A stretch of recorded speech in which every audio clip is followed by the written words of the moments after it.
Hey yo, what's up guys? So for today's video, nangita ba ka diri sa Iligan City ug mga unlimited na seafoods like lobster, alimango, ulang, tahong ug uban pa. So bisitaan ninyo mga ka-Gison ang Iligan Mukbang and Seafood House. So mga fresh kayo ang ilahang mga seafoods mga ka-Gison, no? So ipakita na ko sa inyo kung unsa ka fresh ang ilahang seafoods.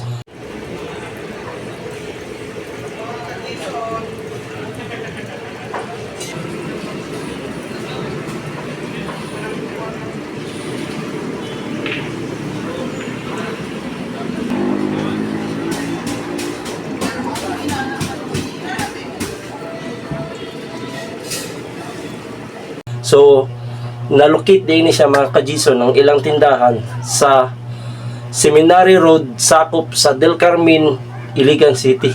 So unsa pa inyong gidugayan, no? Bisitahan na ninyo ang Iligan Mukbang and Seafoods House, no? So kay mga fresh kayo ang ilang mga seafoods mga ka-Gison. And then naapod sila promo. Wow, grabe. Naapod sila kung ibutang diri ang ilang promo mga ka-Gison para makatripod mo sa ilang promo, no? So what are you waiting for? Let's go.